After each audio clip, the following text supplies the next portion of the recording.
Olá pessoal, a nossa aula de hoje é sobre fontes de energias e a sociedade urbana e industrial. Então, a sociedade em geral, o ser humano em si, desde a sua origem, ele busca fontes de energias, tá? Mas quais são essas fontes de energia? Bem, elas podem ser renováveis ou não renováveis.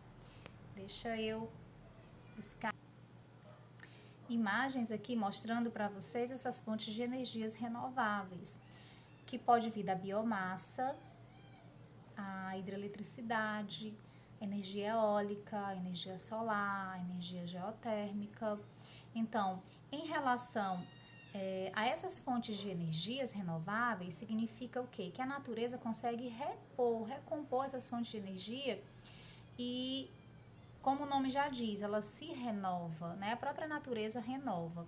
Temos aqui algumas imagens mostrando essas fontes de energia, como placas de energia solar, de captação de energia solar, que é uma fonte renovável, limpa, não polui.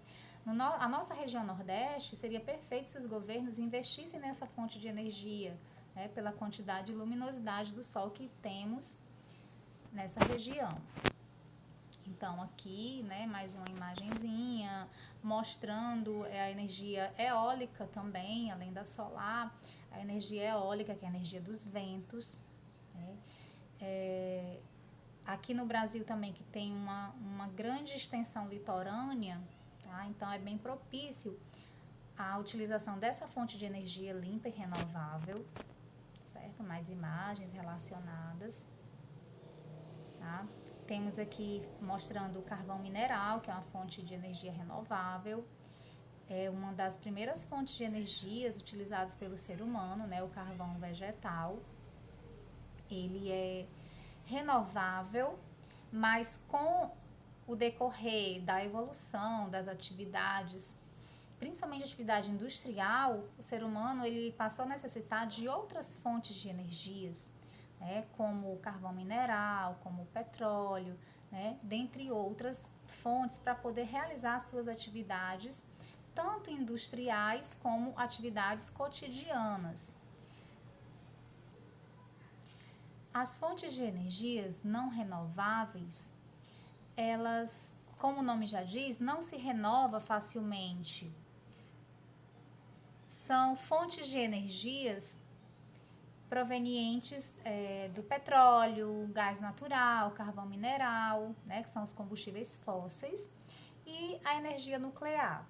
Não são renováveis porque, caso se acabe, se esgote, a natureza vai levar milhões de anos para poder recompor. Então a gente diz que ela é não renovável. Esse tipo de fonte de energia, elas são bastante poluentes, tá? Poluem muito o meio ambiente.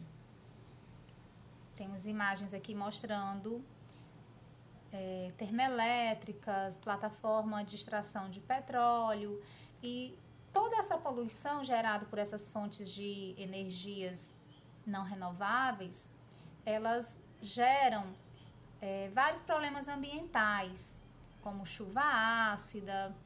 Nós temos aqui mostrando mais algumas fontes, né? Por exemplo, marés negras, no caso de vazamento de petróleo, de plataforma de petróleo, tá? Olha só o que é que acontece com os animais, né? Grande parte dos animais morrem. Poluição do ar, poluição dos solos, das reservas hídricas, tá? E chuva ácida, eu acho que eu já falei, né? Produção chuva ácida. Aí, falando um pouquinho sobre o carvão mineral. O carvão mineral, ele é um combustível, uma fonte de energia fóssil, proveniente, né, de eras geológicas remotas, onde houve o avanço do mar em relação a algumas áreas de floresta, e com o passar, né, dessas eras geológicas foi se transformando no carvão, essa madeira, né, dessas florestas inundadas foram transformando-se em carvão mineral. O Brasil, ele não é não produz muito carvão mineral, né? Não é um grande produtor de carvão mineral, fazendo com que ele precise importar essa fonte de energia. O petróleo, né, também é um combustível fóssil, ele se origina através do acúmulo de plânctons, né, tem um processo parecido com o processo de formação do carvão mineral, e ele atualmente é a principal fonte de energia do mundo, tá? A primeira fonte de petróleo foi descoberta nos Estados Unidos por vamos dizer assim, um acidente, né? Estavam cavando em busca de água e acabaram encontrando uma reserva de petróleo.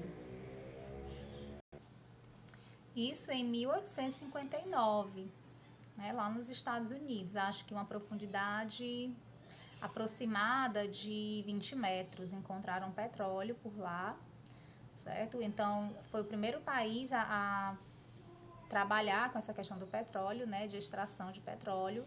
Atualmente, os Estados Unidos é o país que mais produz petróleo do mundo, né, no mundo. E mesmo assim ainda importa, né, para poder abastecer as suas necessidades, né, industriais. Aqui no Brasil, o petróleo foi descoberto no Recôncavo Baiano, tá? Num período na década de 30, 1939. O Brasil atualmente descobriu, né, alguns anos atrás, uma grande reserva de petróleo no litoral do Sudeste, né, conhecido como pré-sal, uma reserva bem profunda, muito grande de petróleo. No entanto, ainda necessita importar esse produto para abastecer seu mercado. Aí temos aqui, né, um esqueminha mostrando sobre a história geológica de formação, tá, do petróleo. Aí vem o gás natural. O gás natural, ele tem como base a extração do metano. O metano, ele é, entre outros gases, né, retirado. O metano, ele é comprimido e transportado em tubulações, que vocês estão vendo aí, chamado de gasoduto. Tá? Agora vamos falar um pouco sobre a energia hidrelétrica. A energia elétrica, né, na realidade, perdão. Ela pode ser produzida de 3 maneiras: através das hidrelétricas, das termoelétricas e das usinas termonucleares. Vamos aqui para a próxima imagem. Temos a imagem de uma estação hidrelétrica, né, de energia elétrica, estação elétrica, e a imagem de uma hidrelétrica, que é uma fonte de energia limpa também, renovável, né, não estava na imagem do início, mas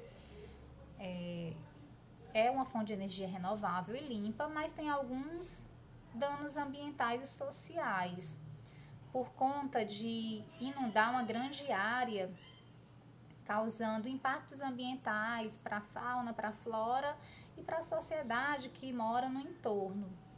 Aqui no Ceará, nós temos a cidade de Nova Jaguaribara, que foi toda planejada pelo governo do estado, porque a construção do açude Castanhão, que é o responsável por abastecer de água a capital e a cidade da zona metropolitana de Fortaleza, teve que inundar a antiga cidade de Jaguaribara.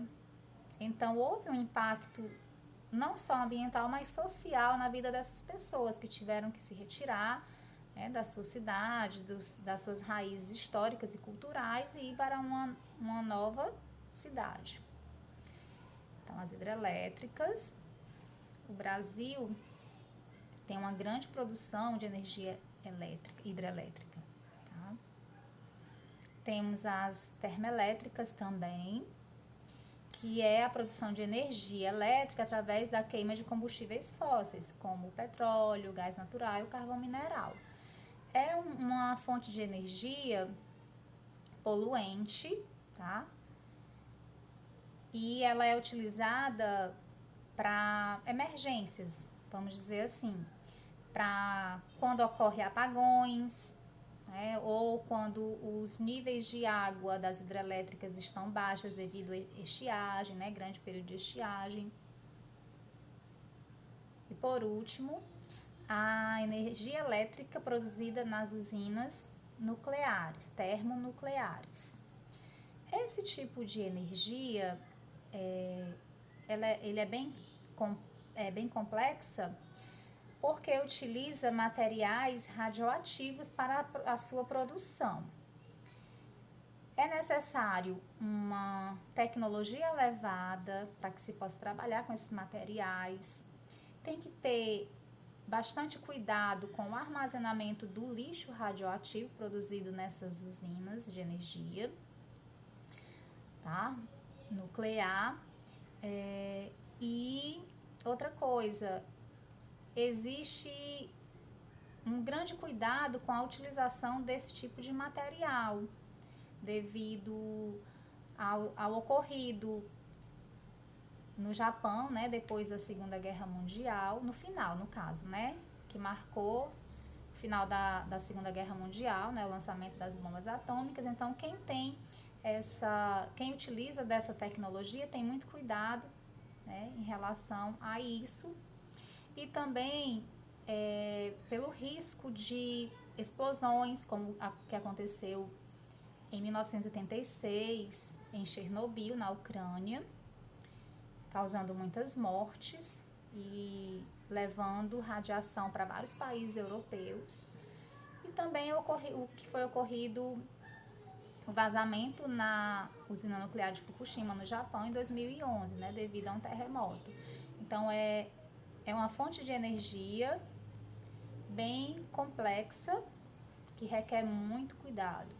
Aqui no Brasil, nós temos 3 usinas usinas termonucleares, que é a Angra 1, Angra 2 e Angra 3. Aí temos só aqui uma imagem, né, mostrando que representa a energia nuclear. E vamos fazer a correção agora da atividade da apostila. Vamos lá. Primeira questão. A energia solar apresenta muitos fatores positivos, como o fato de ser renovável, ocupar espaço reduzido em comparação a outras fontes e não emitir poluentes na atmosfera. Além disso, a energia advinda dos raios solares é abundante e pode ser bastante produtiva quando devidamente aproveitada. No entanto, ela apresenta algumas desvantagens, destacando-se vamos lá, as desvantagens. Bem, claramente, né, temos aqui o item B, que é o elevado custo da sua instalação, certo? Então, a única desvantagem em relação à energia solar é justamente o elevado custo na instalação. É muito caro para instalar, por isso que ela ainda não é tão utilizada. 2. Então, a primeira questão é o item B. Questão 2. Dentre as citadas, assinale a alternativa que contém apenas as fontes de energia renovável mais utilizada no Brasil. É o item B, que é a hidráulica, lenha e a biomassa. 3. Qual das seguintes fontes de produção de energia é a mais recomendável para a diminuição dos gases causadores do aquecimento global? Vamos lá. Item A, óleo diesel, B, carvão mineral, C, gás natural e D, vento, né? No caso, a resposta certa é o vento, que é justamente o único que não vai causar esse aquecimento global. 4. Sobre a exploração e utilização dos recursos energéticos na atualidade, é correto afirmar que, item A, nos dias de hoje, os recursos menos utilizados estão distribuídos de maneira homogênea pelo mundo, tais como carvão e petróleo. Claro que não, nem em todo local do mundo vai existir reserva de petróleo e carvão mineral. B, As grandes reservas de combustíveis fósseis estão concentradas em estruturas geológicas recentes, por isso o seu uso é predominante. Claro que não. As reservas de petróleo não são recentes, né? Foram sendo produzidas com o passar das eras geológicas, não tem nada recente disso. C. Variedade na utilização de diferentes tipos de energia indica os custos extremamente reduzidos em relação às suas obtenções. Claro que não. A gente viu que tem alguns tipos de energia, fonte de energia que tem custos elevados, como a própria energia solar, que impossibilita o uso dessa fonte de energia por muitas pessoas, uma grande parcela da população. A resposta correta é o item D. Os recursos energéticos mais utilizados nos dias de hoje estão distribuídos de forma desigual pelo mundo e os custos para sua obtenção também são diferenciados. Isso mesmo, é o item correto. Vamos lá.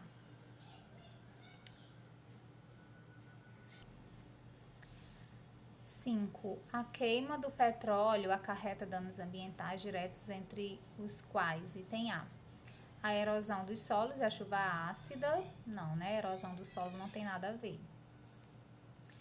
B, a chuva ácida e o efeito estufa. Verdade, marquem aí o item B. Aí o item C, empobrecimento do solo e as inversões térmicas. Não, porque empobrecimento do solo não tem a ver com a queima de combustíveis fósseis. D, destruição da camada de ozônio e efeito estufa. Nessa questão, você pode marcar o item B ou D, tá? Porque a queima do petróleo, né, que é um combustível fóssil, também acarreta na destruição da camada de ozônio e também do efeito estufa. Pode ser o item B ou o item D, certo? Então, pessoal, a nossa aula termina aqui. Vocês irão me entregar essa atividade pelo aplicativo, tá certo? Até a próxima!